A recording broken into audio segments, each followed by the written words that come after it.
Welcome back to Sustainable River Basin Management, Part 5, our last one of Module 2. And today we will be continuing on nutrient cycles and planetary systems boundaries.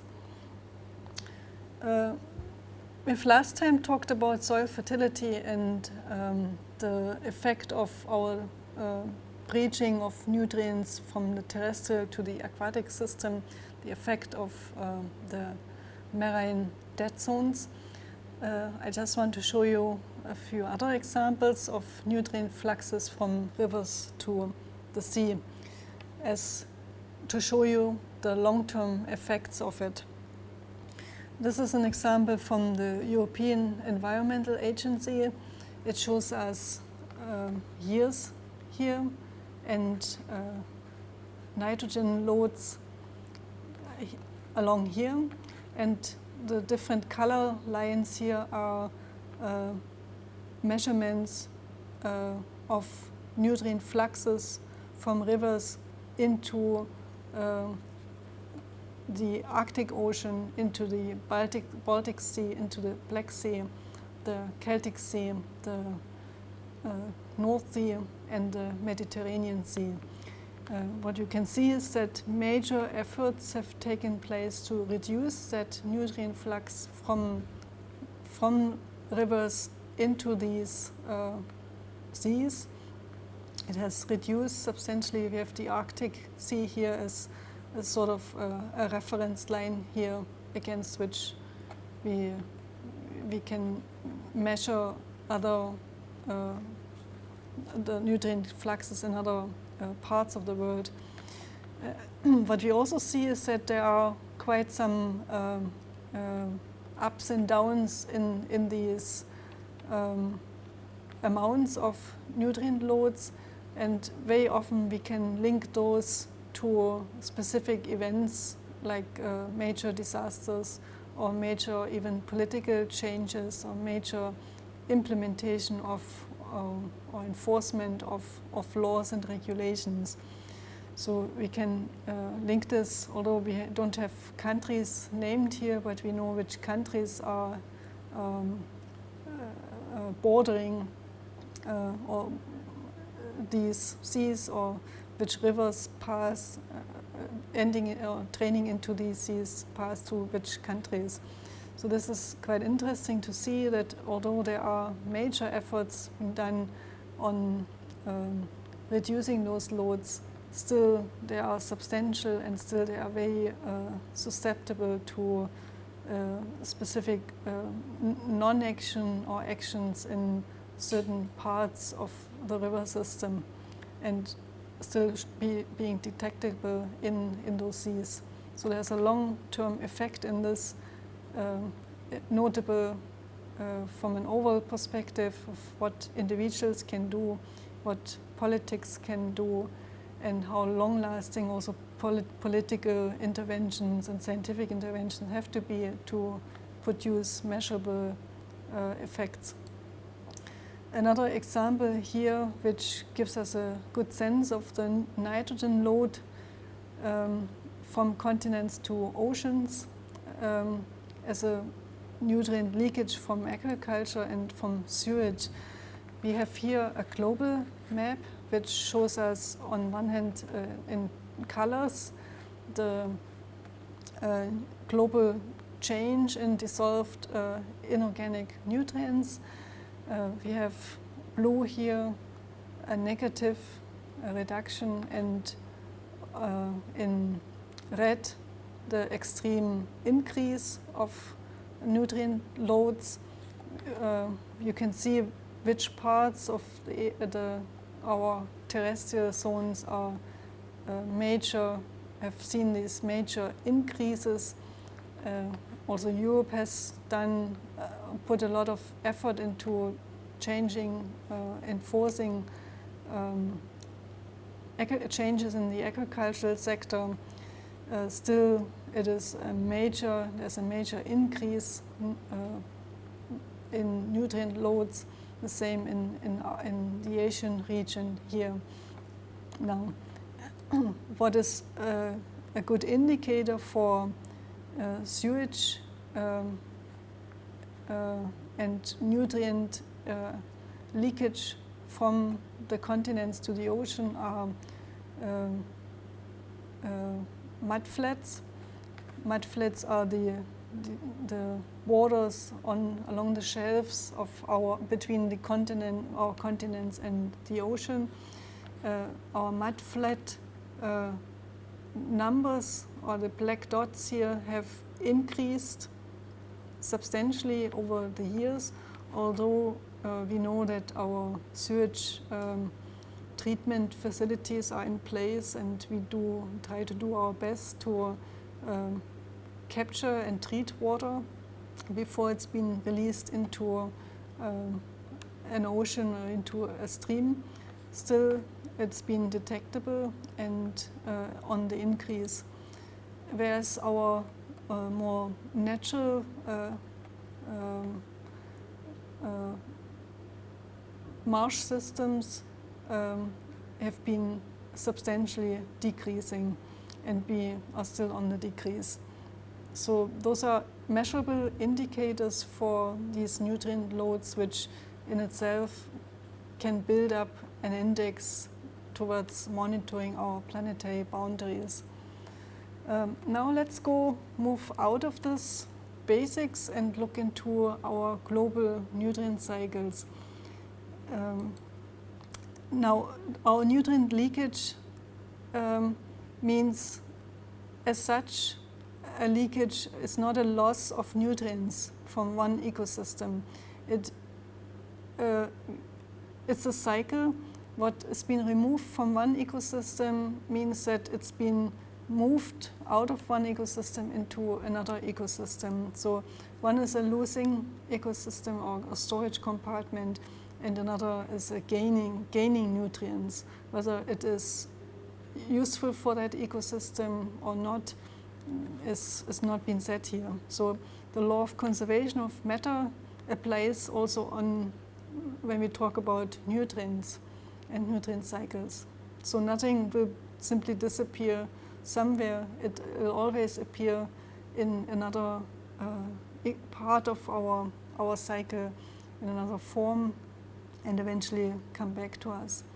So what we have been doing is breaching ecosystems, and what the result of this is that we have to look not only at managing our landscapes, but to look into what happens at the transitions, at the fringes or landscape boundaries.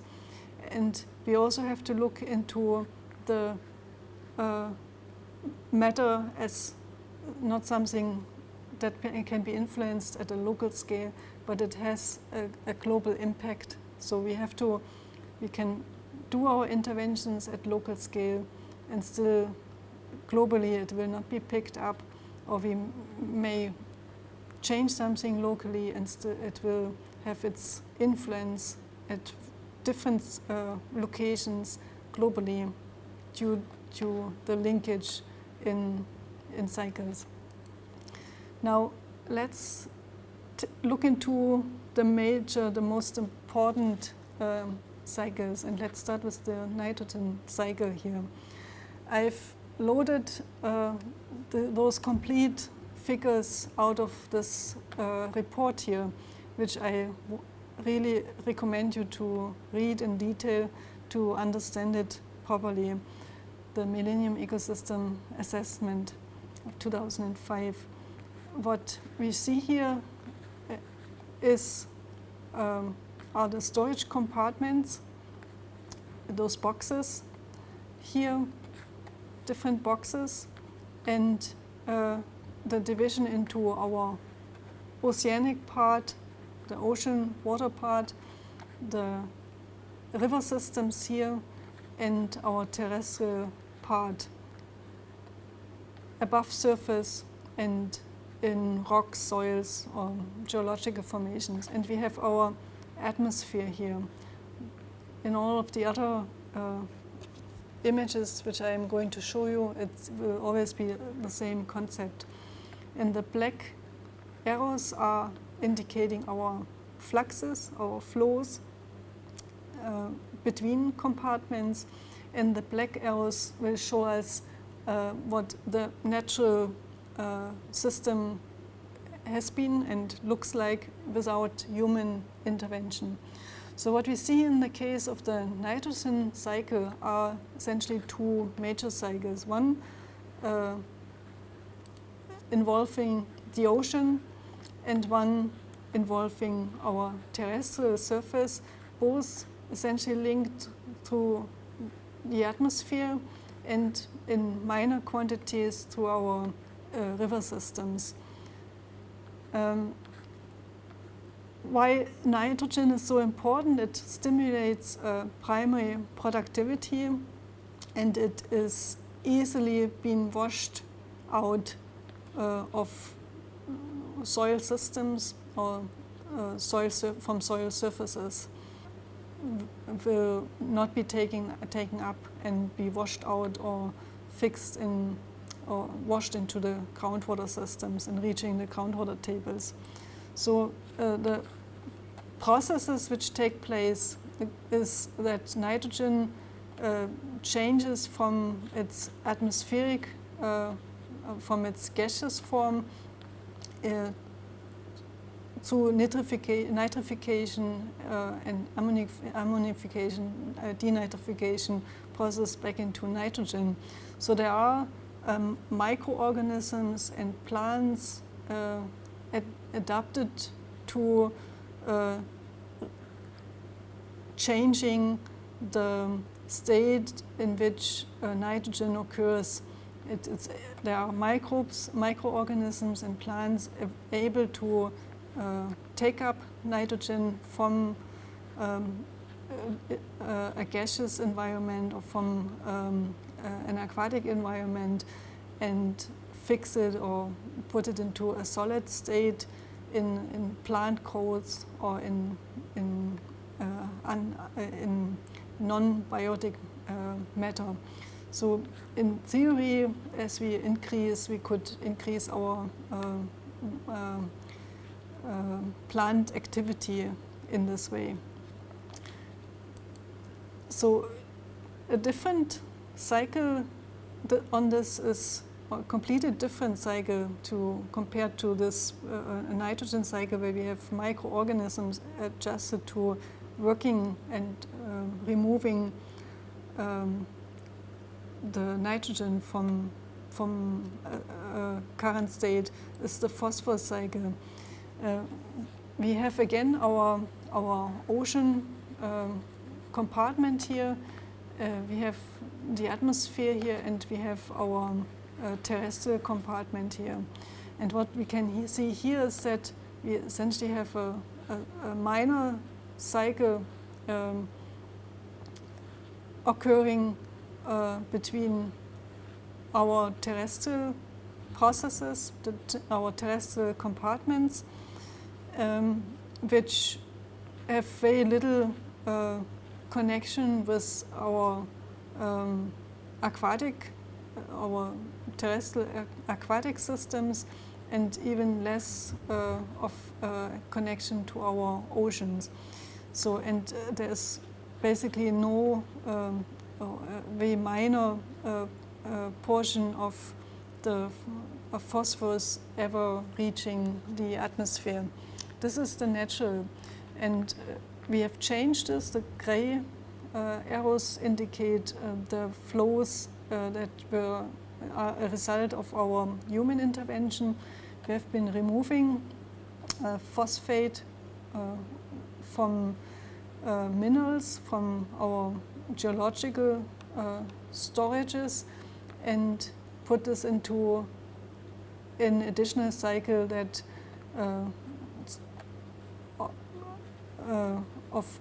to increase our agricultural production. So there's an industrial production of it, which has increased the amount in soils, and it has also influenced the amount of or doubled the amount of phosphorus which is washed into our river systems and which eventually will reach our oceans again and influence aquatic growth within our oceans. Now, what this means is that very little phosphate has been taken out by natural processes, by weathering processes out of our geological reservoirs. So phosphorus is one of the least biologically available, however, major nutrient. And what we have observed is by adding phosphorus to aquatic systems, rivers and oceans, they respond with a lot of biological activity, which is by far larger than by adding nitrogen to aquatic systems.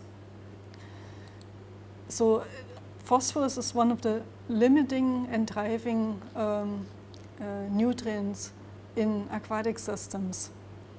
However, it played a minor role up to the point when we started mining and adding phosphorus to our as part of our fertilizers. So phosphorus is also usually not transported in an absorbed way on soil particles. It requires, it's not in solution. It forms large colloids or large molecules, hydrous particles, or it gets absorbed on soil particles, and only in that way it is being transported. So it becomes a major component out of soil or sheet erosion, soil erosion, desertification processes, washout from land surfaces due to storm water events, and for that reason increases from agricultural fields a washout into our aquatic systems. So what phosphorus used to do, it has been moving in geological time scales, and we accelerated it by the way how we use our land water systems. Now let's look into the sulfur cycle. It's also a very interesting one, where we have a major storage compartment in the atmosphere. We have a very active linkage or a very active cycle between the ocean, our aquatic ocean system, and the atmosphere, and we have only minor connection between the terrestrial system and via the terrestrial system to the ocean. So this is what it used to be without our human intervention, and this changed substantially by us releasing sulfur into the atmosphere by burning fossil fuels, by mining coal and using causing fires and dusts, and this has created an additional cycle that now originates from the terrestrials, from the land surfaces, and contributes to the atmospheric compartment. And by that, the major deposition again occurs over the oceans, and substantial deposition also takes place over the land surfaces again.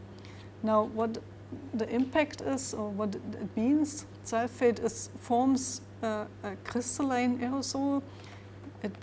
The way this occurs in the atmosphere is as an aerosol, in many cases as a crystalline, and it's in crystalline form, and it is a very powerful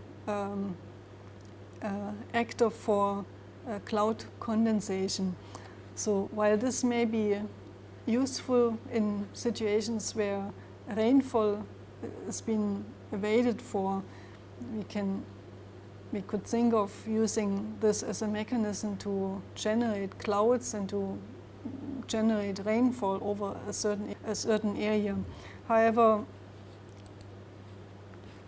these sulfates dissolve in rainwater and form a sulfuric acid, and that is a strong acid in itself, which reduces the pH in rainfall, in rainwater, which then reaches the surface. Now, this coming diluted in rainwater and being deposited on our Earth's surface in wet form, first of all, and later also in dust or in dry form, has major impacts on plant life, on photosynthesis. Remember the dead forests that were observed over large parts of Europe, large parts of the United States, as a result of the deposition of acid rains.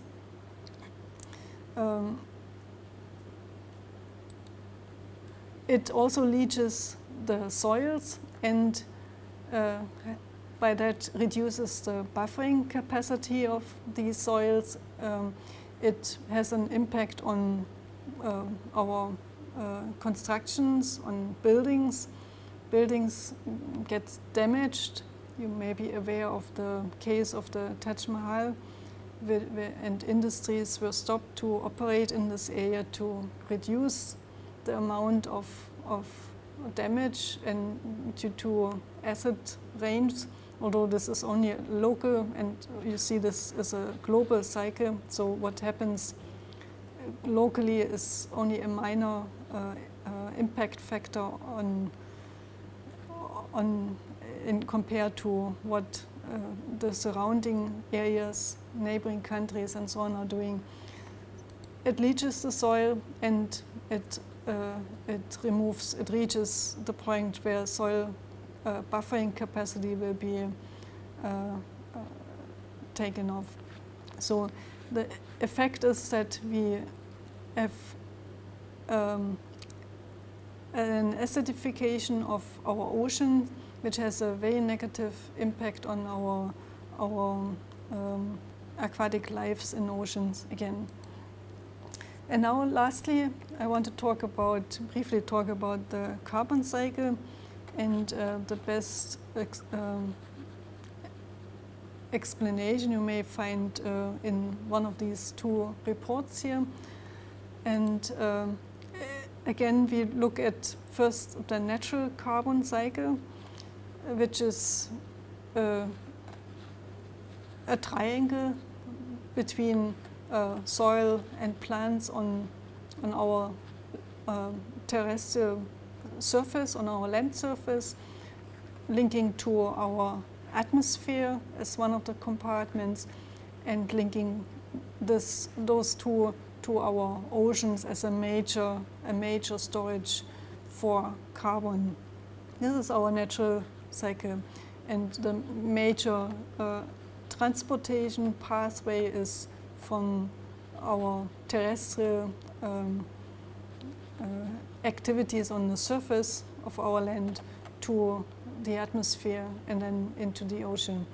So any of the weathering processes or any of the geological storage compartments have not played any role as the groundwater or the river systems have not played any role in this carbon cycle from a natural point of view. It's only minor what has been washed out or transported in rivers or weathered. Now, we know that the carbon cycle has been changed substantially by human perturbation, and nowadays it looks very different. We still have our atmosphere as a compartment, we have our oceans as a major compartment, and we have our land.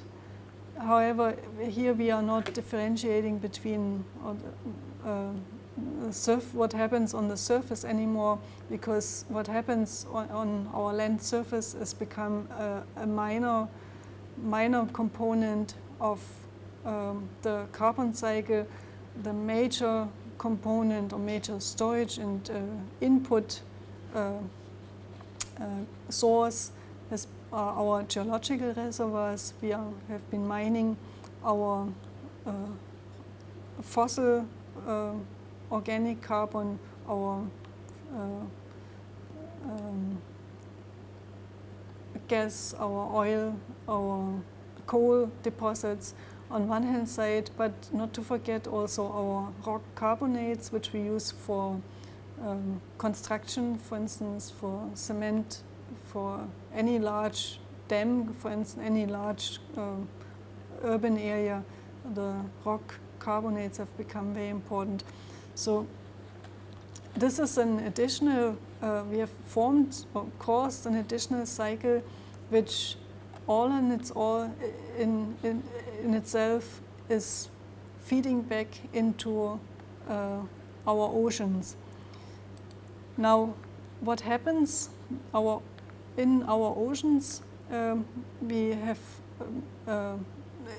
the oceans as our major sink for carbon sequestration. The plant synthesis, photosynthesis plays a minor role, although there may be forest encroachment being observed, which could be a response to more carbon dioxide availability in the atmosphere. But the major sink or major storage for this additional released carbon dioxide are our oceans, which, thinking about our carbon system in aquatic environments, increases the acidity of our oceans. In itself, it reduces the amount of organic life based on carbonate structures. It destroys it. Essentially, it reduces the biodiversity. At the same time, due to our global warming, we reduce the amount of carbon dioxide that can be stored in a warmer ocean storage. So at the same time, we see a release of carbon dioxide from the oceans due to an increase of the temperature of our oceans. So those are the major changes that we can see and are measurable, and which all in themselves are quite worrying to our own survival and to the functioning, especially of our aquatic systems, of our river systems. At this point, I want to close our second module, and I want to suggest you two things. One, to read more about nutrient cycles. I could only touch it very superficially, but they are extremely important. You should check out applicable water quality guidelines. You should get water quality standards of your region. You should also get information about acidification of rain. Maybe there are pH measurements in rainfall and maps being produced regularly for your region. You should try to get that information and to improve your understanding of this. You should also, my suggestion is you should read about river restoration projects in your region. You may get information about what worked, what did not work, why did it not work properly, or what was successful and for that reason special. who was involved in it, who actually initiated it. Was it the local population, people that wanted it? Was it a politician, or was it someone else? Who actually drove it? Was it an NGO?